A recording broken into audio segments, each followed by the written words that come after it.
Hello, everybody out there. This is Old Buck Dave back again, and I'm looking for. That would be your cue. And this is old Buck Dale. That's it. Right there with him. Old Good to Buck see you, Dale Dave. is right here. Good to see you, dude. Good to see you. So we got another action-packed episode here. The bad news is nobody from Normalville has written us this week. I think we must have worn them out here. It's summertime. Maybe or fall. They're gonna have some seasonal activities. It's fall now. Yeah, they're probably all hunting deer now, shooting deer or something. Yeah. So hey, I just got back from a road trip. That's Buckworthy. That is Buckworthy. Yeah, I heard you were on. You can ask me where. You can ask me where I was. Hey, Dave, where were you? I'm not. You said hunting. You said hunting, and I said that's Buckworthy. There's a little pun there. See, bucks. Oh, yeah, I didn't get that. Good job. Good job. That's what you're getting. Right over your head. That's what you're getting. The big bucks. Foghorn Leghorn would say. Get that one? The big bucks. All right. All right. I got it. Good. So I knew you were on a trip. So tell me about that. I thought was interesting. Where did you go? Well, I was on my way to Nashville, but on the way we did an overnight at the River Gorge geological area in Kentucky. Boy, what a great surprise this was. What a place. This is highly recommended, folks, if you're an outdoorsy type, like hiking, camping, seeing the great outdoors. It's within the Daniel Boone National Forest, and it's got over 150 natural sandstone arches. That's kind of its claim to fame. It was a sandstone formation that then eroded, and all these natural bridges or natural arches were formed over the gazillions of years. It's got about 500 or 600 miles of trails. How did you get into it, Dave? Yeah, I mean, you kind of drive like a river valley or something. Well, there's a plateau or something. I mean, there's a road. There are 3 roads there. There's one road that pretty much winds its way right through the middle of it, and we stayed at a little cabin, kind of in the woods, just at the end of the one road, and then did a couple excursions in. And boy, it was great. We went down, actually all the way down to the Red River. And then the second day, we did a couple short hikes where we saw, I think it was called the Chimney Mountain, and we saw, I think it was called the Princess Arch, a couple arches and washed out areas. It was pretty fascinating, beautiful views, and nice hiking, easy hiking, tough hiking, whatever you want to do. It's there. I always thought that stuff was out like in New Mexico. I swear I've heard that before. They moved it. Yeah. In Kentucky. Yeah, in Kentucky. And I didn't know it was there. My son. I'm glad you enjoyed that. Yeah, I mean, if you had more time, if I had more time, they have underground kayaking. There's an old flooded mine there. They do kayak trips. Wow. And it's, lit different ways. Pretty cool. Zip lines. They have a cable car. Something for everyone. It's had no idea it was there, and believe me, it's highly recommended. I'd like to go back. So the real reason for our trip was to go to Nashville to help our son and his family move into their new house. As you may or may not remember, in March of 2020, their house was destroyed by a tornado. They got into their storm shelter with literally seconds to spare. I think 15 seconds or something like that, and boom, half of the house disappeared. I take it the new house is also storm sheltered.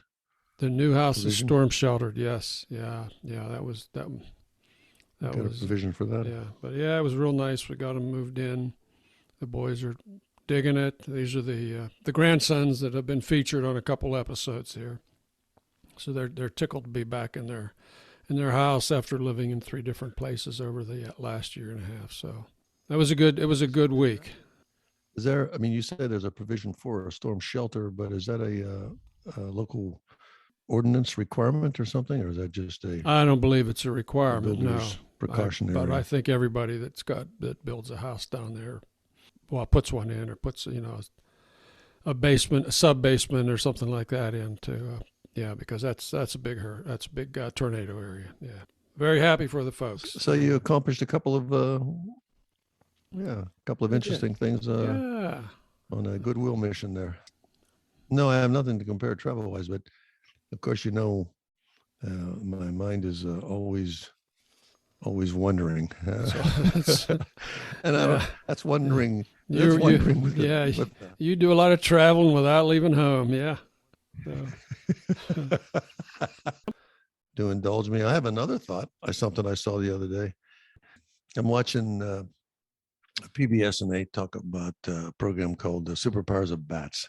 mhm. Of course, I was thinking, well, echoes and seeing in the dark and that kind of thing, but this was the ability to deal with pathogens and viruses in their body.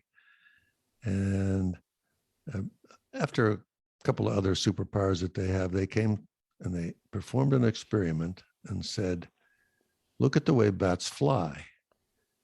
Okay. And they wanted to see if that had anything to do with their ability to fight off a virus. So they put some thermometers or Mhm. thermostats or on the bat's body from the inside of his body out to sort of his wingtips, real tiny little things. Hmm. And this was done inside of a wind chamber. And they're watching this guy fly, and they see the temperature in his body gets amazingly high, like 100 and some degrees. But on his wingtips, as it goes out, it cools down. He's a cool dude So out there. he has a system that allows him to generate a lot of heat and dissipate some of that heat at the outer edge of his wings there. Mhm. And all that effort to fly miles and catch bugs and comes back. And they attributed the evolution of bats' ability to fly. They attributed that to the bat's ability to deal with the viruses that could live on it but not hurt it. And then, of course, goes into some other biology. But I thought that was pretty clever to watch them how they tested that. They said, they show Oh, it in yeah. slow mo and everything. So, Yeah, they are. It's amazing to watch those in slow motion. It's how they so, fly. Yeah. So they're that so the fact that they're cranking out so much energy and their body temperature goes up, it's a hostile environment for the virus. Is that the idea? it is. And there was a time when I didn't have access to when I would get the flu or cold or something, I didn't have access to uh, ready available medications. And what I found is I used to raise my body temperature as high as I could possibly stand it, just by sitting in a car in the sun. Wow. And I mean, of Did you course, I could. fly? Did it Well, help? I Did you could. learn to I fly? could. No, but if I wind No. the window Okay. down, I could cool down a bit. But basically, I found myself it's like being in a sauna, Wow, that's interesting. and that helped Could be me. a new virus therapy. Well, that's That's coping interesting. Yeah. coping with not having any kind of an antibiotic or not having any aspirin. I didn't have anything with me. Wow. Was this in Africa? This was when I was over there. Yeah, I was in a Yeah. place where the sun was beat through the window of a car, and inside you get 120 degrees in there pretty quick.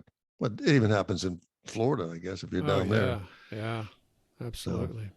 so apparently the temperature has something to do with it, and the bats have found a way to compensate for it. So anyhow, that's my bat story. Well, I've got a bat story now that I think about it. Okay. You want to hear the bat story? Yeah, I It's do. kind of it's kind of interesting. When we were selling the house in the suburbs at Hmm. retirement time, I had a house inspection, and they said, "Huh, you have bats. You have, you have bats in the attic." I said, "Oh, great." They said, "Yeah, you're gonna, that's going to be a problem." So I said, "All right, so I got to get rid of the bats, I guess." So the real estate agent said, "Well, I got a bat guy." All right, she said, he's the most reasonable around, and he's good. It's like, all right, man, I got to get rid of these bats. And not to kill them, right? I assume to catch them. No, you're not allowed to kill them. No, absolutely, you Yeah. can't kill them. You have to move them. So I So, so I called the guy, and he said, "Well, okay." He says the fee to come out's $1,200. That's Oh, that's before bat one goes away. and made you sit But down at the old picnic table. this is the cheap guy, all right. I thought, man, $1,200, and it's plus, so it's going to be more than that. It's probably going to be $2,000 by the time you're done getting rid of the bats. Mm. And I thought, there's got to be a plan B here. I said, I'll get back to you. And so what do you do next? You Google it, right? You Google. I Google. That's what I did. I Googled it. How do you get rid of bats? There is a way to get rid of bats. So what I learned is the bats come out about a half hour after dusk. Uh-huh. And you knew where they were coming out of? I knew where they were coming out. There was Okay. where the peak of the wall of the house met the roof. There was an air vent there. It was it was brick, but it had vents built in. Brick vents built into the bricks. That's where they were going in and out. So I sat out there in my aluminum chair with the spotlight, and sure enough, a little bit after dusk, you start hearing this rustling, in the eaves there, and comes 1, 2, 12 bats came out of there. 12. I had no idea I had 12 bats. I thought I had a bat. So it's pretty straightforward though. What you do is you wait for the bats to come out, and then you patch up the hole. Uh-huh. So they can't come back in, and they will find another place to live. So I did this probably 3 or 4 nights just to make sure how many bats were coming out. So I wasn't Very scientific approach. I got to give you I credit thought for. like the 3 or 4 nights, like, okay, we got a maximum of 12 bats here, because that's the most that ever came out. Sometimes it was only 7 or 8. For whatever reason, maybe come over hungover, I don't know. But anyway, so here the next night, and okay, it's 12 bats out. So I put the ladder up, and I had screen mesh that I had already shaped to fill in the cracks there, to fill in the slots. Filled them in, boom. Next day, no bats. It worked. It worked. So it's that simple. Wonder what the $1,200 would have gotten you. Same thing. He would just sat out there. That's how you do it. That's how you do it. Yeah, that's exactly what he would have done. Because you can't catch them, you can't harm them in any way. And bats are our friends. Remember, they're our friends. Right. They eat a ton of bugs. Right, I agree. I mean, I never hurt the bats, but so that's my. I'm thinking if he'd have said $75, you would have probably paid him to sit there. Come on down. Come on down. $1,200 just to show up. Man, oh man, that's worse than a doctor. So that's a good bat story. That's a good bat story. Any bat people out there who got bat stories, or any Batman? If there's any Batmen out there, or any letters? We got a couple letters actually. Yeah, I can touch on the letters from afar here. Yeah, what they sound like? First of all, on our we got a couple on our tomatoes, our tomato story. The fact that I was complaining about store-bought tomatoes are no good anymore, and the only good ones are the homegrown ones. A couple of people said, "Yep, you're right, absolutely." We did hear from Ranger Rick again, and he had proposed a solution. He said there are different species of tomatoes that you can plant that kind of bloom or tomato up at different times, so you don't have too many tomatoes at once. And of course, you gave me the advice: plant your own tomato garden, Dave. I was. The problem with that is, number one, I don't have any space for a garden. Number two, it's better to mooch off my neighbors' gardens. Come on, because they're going to have too many. They're going to throw them away, like you said. That's probably been a boon to neighbors forever. When the neighbor plants 6 or 7 plants and they all come up, one time. So, yeah. But my idea was built on the fact that you mostly could only eat 2 tomatoes a week. So if you wanted to have 6 tomatoes, you'd need 3 plants. But I don't think it's genetically possible. I don't want my neighbors to plant those, because there'll never be any overflow that'll come to Dave. Oh, that's true. But Rick had a good idea. That was good advice that he gave us there anyway, to plant But different. I always thought that it was too many, because every time the wife Yeah. comes home Oh, with 6 absolutely. tomatoes, I had to throw Yeah. 3 of them away Yeah. because Yeah. you So that can't. was our tomato story. So anyhow, We got carry a on really, with the letters to the editor. yeah, we got a really bizarre letter from afar here. You're not going to believe this. I will believe it. This comes from, I think it's from Krasnoyarsk, something like it. It's a little bit hard to read the name of the town that he Comes wrote from. about. But this guy says, "Hello, Bucks." That's in Russia, by the way. That's Oh. that's it's not in, that's next to Sutersville. Nobody Equal distance from us. Equal distance from us. He says, "Hello, Bucks. I much liked your story on the Ig Nobel papers. I even checked your link and found there was another award winner that I think people must know about. Some guy measured the faces of politicians in the countries of the former Soviet Union, and he determined from this how fat they were. And then he showed a strong link between the fatness and the degree of corruption." He says, so it was funny, but of course everybody here in Russia already knows that is true, for sure. So, but, so this is he's saying that they looked at the man's picture.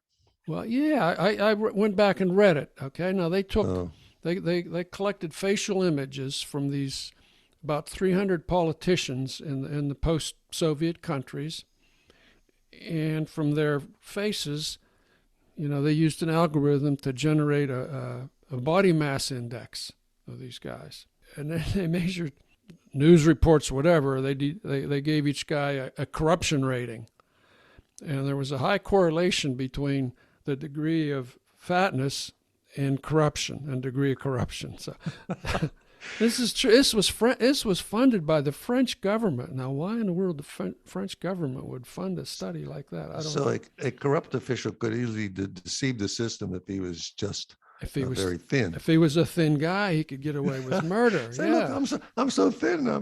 I couldn't be corrupt. I think I believe that. Actually, I believe that's probably very true, because oftentimes they tend to overindulge themselves with the amount of money and perks and everything they go with being in charge of a government that controls all the funds. Yeah, that's not it. Yeah, interesting. So I'm going to give that a truth. I'm going to say that's the truth. That's the truth. Yeah. That, and I looked back at a couple of the other stories, other award winners. There was one, I'm not going to go into any gory detail on these, but there was one study that kind of proposed that men grew beards to protect them against punches in the face. Does that make any sense at all? I don't. There's an answer here. They might have believed that, but I don't see that helps. Yeah, I think it keep you warm. I think that's why all those folks up there. Yeah, their hypothesis is this was protection against being hit with blunt objects, I guess. Back in the caveman days. I don't know. Maybe the Vikings had something. They didn't have razor blades back there. How could they have a choice? I don't know. That doesn't help when I get hit in the head. You know what I mean? So there was there was another study about measuring the bacteria in gum stuck on the sidewalk in different areas. That made no sense at all. I don't know. But anyway, getting back to this story here, he says your stories this makes some of my big ideas sound pretty reasonable. Yeah, he says your stories are funny and Dell has a good laugh. This is Sasha from, I think, Krasnoyarsk. Now, I've been to Krasnoyarsk, believe it or not. We stopped there on our journey across Siberia. And a beautiful train station there, man. You gotta Google it and look at it. It's just big plots, big open area, and pretty buildings. So it was. Is there a lot of traffic there? Oh yeah, it's on the main line there. It's on the main line. Okay. It's a big deal. It's a big city. I don't know. I think it's probably 1 million people. I'm not sure. Oh, I'm just guessing. I'm just train guessing. Station. Yeah, it was beautiful. It was really, really nice. Yeah. So you're, as a world traveler, would you say that the Russia and sort of that area has a better public transportation system than the rest of the world? I mean, Well, I would say It's a big I would transportation system. say that, countries can decide what they want to support. Moscow's subway system is spectacular. Ah, Okay. They have every subway stop is like a work of art. It's amazing to go through to just stop at the different stops and see all the murals and the station's decorated. It's amazing. On the other hand, their their airline system was pretty crappy. It's that was I can't remember the name of the Aeroflot. Aeroflot, Aeroflot. yeah. I think Oh, they used to call it Aerosplat. I flew a couple Aeroflot flights, and I was terrified. Believe me. well, they make their own. They may build their own stuff, so maybe. But anyhow, I was just wondering if I mean, a lot of people are putting in high-speed rail. I think France has got the high-speed system now, and we'll see what the world does. But I'm a firm believer that we're going to need some kind of a more efficient transportation system than just driving. We're not going to solve that one. No. But you're right. You're right. You're right. Well, the old bucks, I think the old bucks are very cautious in giving advice. Because I don't see how you can, everybody has a thought on something, but you just can't. How are you going to change it? Takes more than two beers and a late night conversation to solve all these problems in the world. Giving advice is dangerous. Giving advice, as Dell used to say. As Dell used to say. Yeah. Hey, you want to hear a sort of a cute, humorous story? I do. I've been waiting. Okay, you need something. You need something. I need something, and then I got one for you. Okay, I think getting old is it's not for sissies. And there was a gentleman who's 78. He was talking to somebody else. He said, "Hey, can I use your phone? Mine's not working. It's kind of locked up." And I thought that was interesting. As I'm pretty clever. I was interested in seeing it. So anyhow, when he got free, I asked him. I said, "Maybe I can help you with your phone."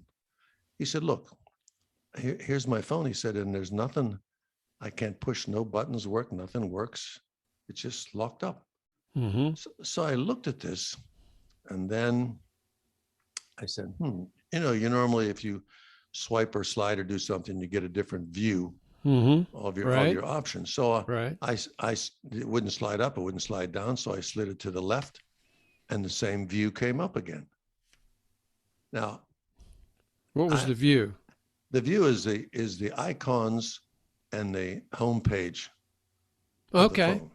So it's all the icons that you had on the home page. So you're guessing that you're at the home page. I'm guessing it's the home page. So home screen, I guess. Home screen. Technically, the home screen. It is the home screen.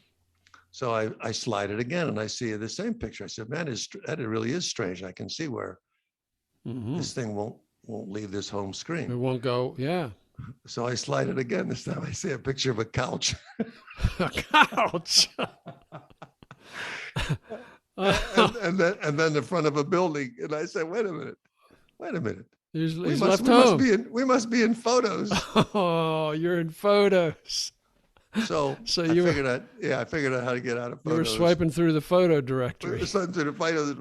But he didn't. He had obviously was taking some pictures, and somehow I don't even know how to take a screenshot. But somehow, if you're pushing enough buttons, I guess on the phone, he took a screenshot while he was in this photo mode, and he was completely lost. And so I figured out how to get him back into the reg screen. I said, "Look, now if you touch the phone," I said, "you'll be able to make a call." All right. So then he said, "What about my messages?" I said, "No, the messages are here." He said, "I wished I could delete some of those." I said, "You can delete them. You can do this and you'll delete it." And then he said, "It's working now. That's enough for today." That's enough. Wow. See, and I said, "Oh." Hey, I got some spectacular news. This is like all pretty much good news for me today. You recall, and I was, we've made a pact here that we're going to avoid obsessing on our old age related, aches and pains and that sort of thing. And we've pretty much lived up to that. Yeah. We pretty much stuck to it. Who wants to bore people with that? Oh, man. Yeah, that's right. But I did want to share something here that happened to me because it's had a nice outcome. Now, you know, nobody else knows, but you, of course, know because you were one of the few people that I shared this with, that I got some scary news after my doctor ordered it's called a CAC test, a coronary artery calcium test. He was concerned that my cholesterol is bouncing around 200, a little bit over 200. And he's talked about stuff. And I said, if I don't have to take anything, I don't want to take anything. And he finally, this recent checkup, he said, I'm gonna send you for this test. He said, if I sent you for a stress test, you'd pass it because you're in such good shape, from all your cycling. He said, but I've got a sneaking suspicion that there's something going on here that we need to understand better. So this coronary artery calcium, it's a CAT scan type of test. It does a 3D, measures the any calcium buildup in the arteries feeding your heart. Mm-hmm. Right? Now the score you want on this test is 0. Okay, that means you're clean. All right, and I'm thinking, maybe I'll get a 10 or something. And if you get a score over 300, suggests that you are at high risk for a heart attack. Okay, 300 over 300 is you're bad. All right, my score was 1,285. I remember when you mentioned that to me. Yes, I kind of gulped for air there. Well, I gulped for air too, believe me. And so it showed that all 5 of my arteries were partially blocked.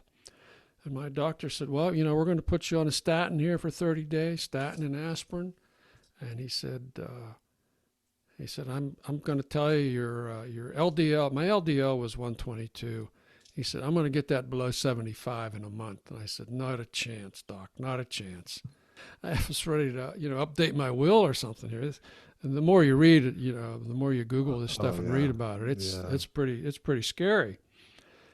And he said, look, Dave, he said, basically what you've done is you've given yourself a coronary bypass with your exercise. He says, you've clearly built other, small blood vessels to feed the heart, to compensate for the blocked ones, the ones that are all choked up.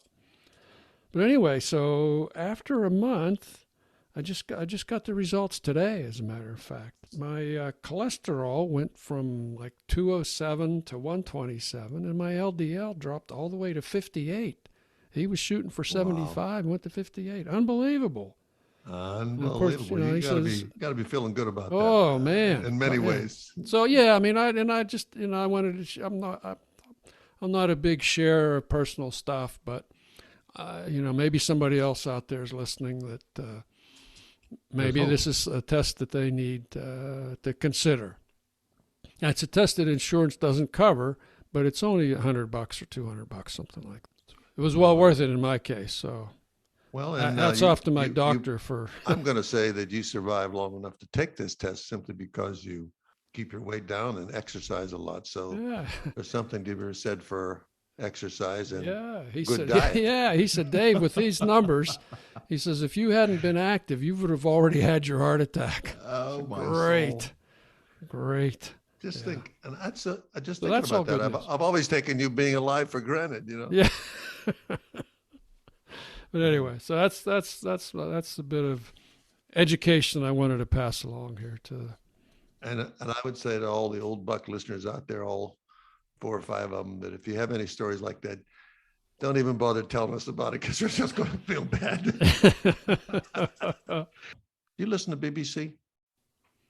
I do check into BBC from time to time. Yeah, I like to get as many news sources as I can. I even listen to Al Jazeera sometimes. Just give different viewpoints.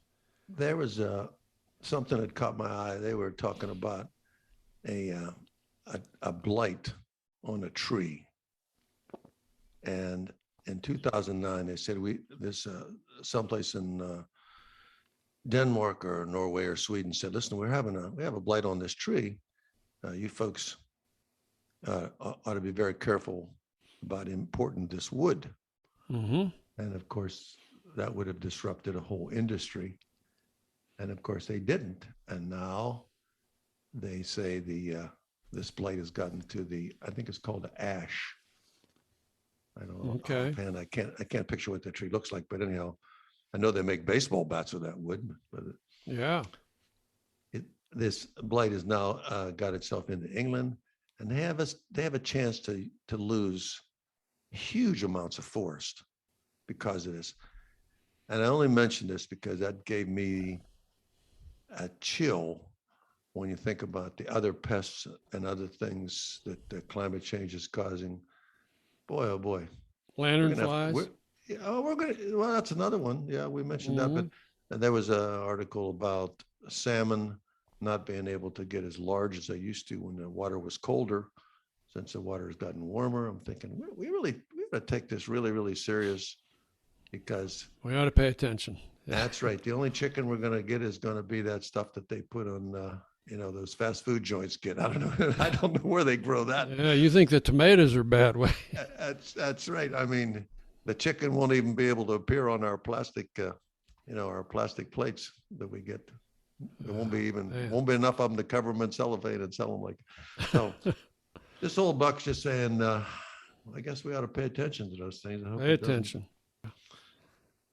Anyhow, that's all I have to say today. Well, there's probably something else we got to say though. What? And that is, take care out there, folks. This is Old Buck Dave. Oh yeah, this is Old Buck Dale saying thank you for listening, and bye. And a final word before we go, folks.